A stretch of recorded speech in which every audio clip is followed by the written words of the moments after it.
Good morning students, this is Dr. Hanuman Singh Chauhan and you are watching my channel K for Chemistry. Today we are going to study spectrometer.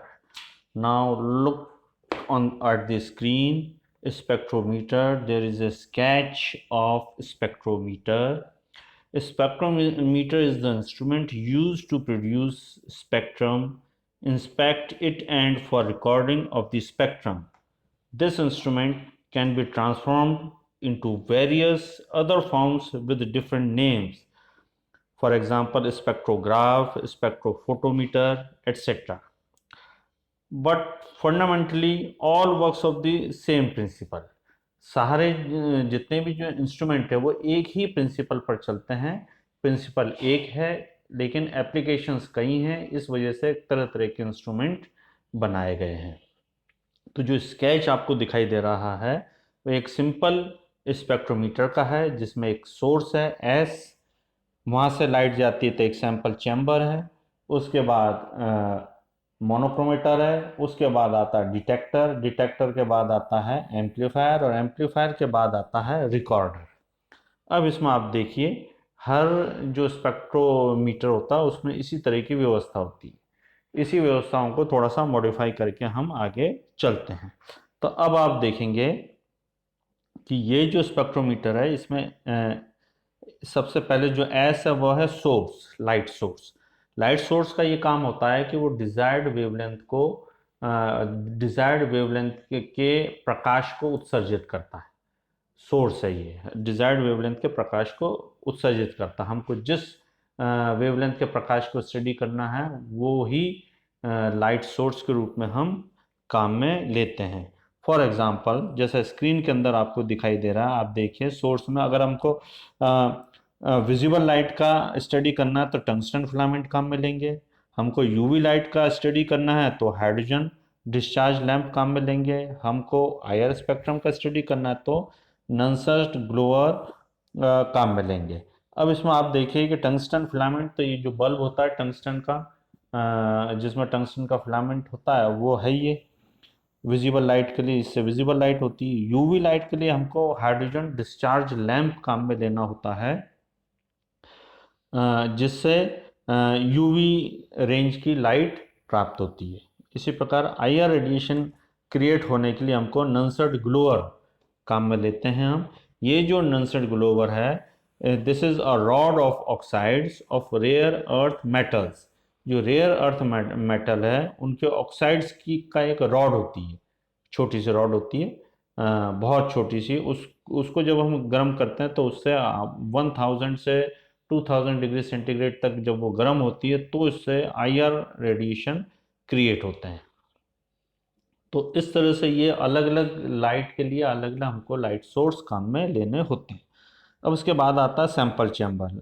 Light source से जो light निकलेगी वो सीधी जाएगी sample chamber में. Sample chamber जो है वो एक ऐसा चैम्बर होता है जिसमें हम सैंपल को रखते हैं.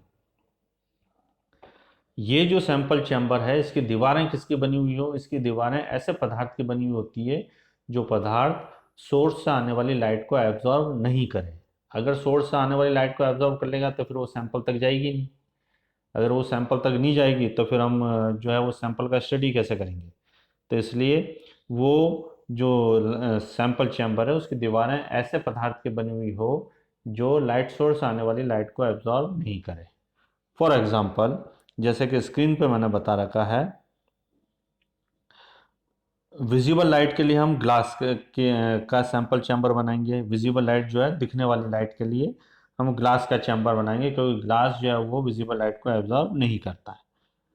यूवी लाइट के लिए हम क्वार्ट्स का बनाएंगे सैंपल चैम्बर क्योंकि जो क्वार्ट्स की जो दीवारें हैं वो यूवी लाइट को एब्जॉर्ब नहीं कर पाती. इसी प्रकार आईआर रेडिएशन के लिए हम हैलाइड्स ऑफ एल्कली जैसे NaCl, KBr इसका सैंपल चैम्बर बनाएंगे. तो ये जो है वो इन लाइट को एब्जॉर्ब नहीं करते हैं. तो जब नहीं करेंगे तो वो डायरेक्ट जो है वो सीधी सैंपल के ऊपर ही जाकर गिरेगी और सैंपल जो है वो इस लाइट को एब्जॉर्ब करेगा और एब्जॉर्ब करने के बाद जो भी रिएक्शन होगी उससे वो रिएक्शन फिर आगे चलती है.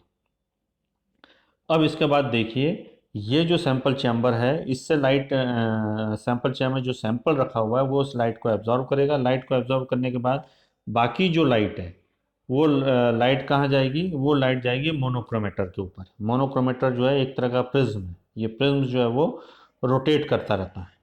रोटेटर प्रिज्म है ये, रोटेटिंग प्रिज्म। ये मोनोक्रोमेटर मतलब जो कई 7 रंगों की लाइट है, जैसे माना विजिबल लाइट है उसमें 7 कलर है, VIB GY वाई।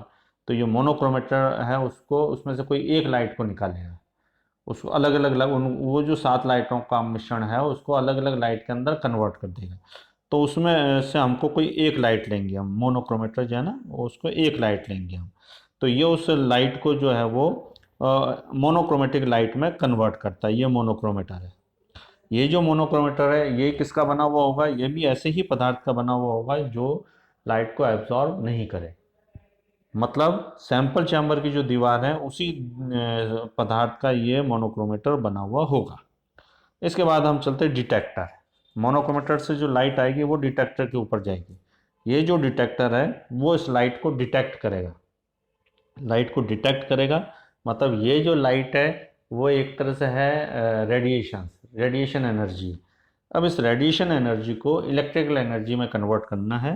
तो रेडिएशन एनर्जी को इलेक्ट्रिकल एनर्जी में कन्वर्ट करने के लिए यहाँ पर डिटेक्टर के अंदर कई थर्मल डिटेक्टर लगे हुए होते हैं, छोटे छोटे थर्मल डिटेक्टर लगे होते हैं जो थर्मल एनर्जी को, रेडिएशन एनर्जी को जो है वो इलेक्ट्रिकल एनर्जी में कन्वर्ट करते हैं। इनके कई रूप हैं, जैसे थर्मोकपल, थर्मोपाइल, बोलोमीटर, इससे अलग अलग हैं। तो यहाँ पर जो रेडिएशन एनर्जी है वो इलेक्ट्रिकल एनर्जी में कन्वर्ट होती है। अब इसके बाद हम आगे चलते हैं, वो है रिकॉर्डर। एम्पलीफायर है। एम्पलीफायर जो ये जो इलेक्ट्रिकल एनर्जी है इसको एम्पलीफाई करेगा, उसको मल्टीप्लाई करेगा जिससे वो आइडेंटिफाई की जा सके। उसको एम्पलीफाई कर देगा जिससे आइडेंटिफाई की जा सके। उसके बाद है रिकॉर्डर। अब ये जो रेडिएशन एनर्जी थी वो इलेक्ट्रिकल एनर्जी में कन्वर्ट हो गई। अब इलेक्ट्रिकल एनर्जी जो है वो रिकॉर्डर पे चलेगी। अब रिकॉर्डर जो है वो एक तरह का फ्लैट बोर्ड है। उस फ्लैट बोर्ड के ऊपर ग्राफ लगा हुआ है। ग्राफ के ऊपर एक पेंसिल है। ग्राफ के ऊपर एक पेंसिल है और पेंसिल को जो इस तरह से बना रखा है कि उसमें करंट पास होता है उस पेंसिल के अंदर। तो जितना रेडिएशन होगा, रेडिएशन का जितना पोटेंशियल होगा उसी के अकॉर्डिंग इलेक्ट्रिकल एनर्जी बनेगी, और जो इलेक्ट्रिकल एनर्जी का पोटेंशियल होगा उसी के अकॉर्डिंग जो है वो पेन उस ग्राफ के ऊपर ऊपर नीचे चलना शुरू हो जाएगा। अगर इलेक्ट्रिकल एनर्जी, अगर रेडिएशन एनर्जी का पोटेंशियल कम है तो इलेक्ट्रिकल एनर्जी का भी पोटेंशियल कम होगा, तो जो पेन है वो नीचे की तरफ आ जाएगा। फिर जैसे पोटेंशियल बढ़ेगा उसी के अकॉर्डिंग पेन ऊपर जाएगा। तो वो इलेक्ट्रिकल एनर्जी के पोटेंशियल के अकॉर्डिंग जो पेन है वो ग्राफ के ऊपर चलेगा, और उससे हम जो है वो एक ग्राफ बनेगा। उस ग्राफ से हम जो है वो सारी कैलकुलेशन कर लेंगे कि कितना इलेक्ट्रिकल एनर्जी बनी है और कितना रेडिएशन जो है वो इलेक्ट्रिकल एनर्जी में कन्वर्ट हुआ है। तो इस तरह से यह है स्पेक्ट्रोफोटोमीटर। तो स्टूडेंट्स, आज का जो अपना टॉपिक है उसमें इतना ही।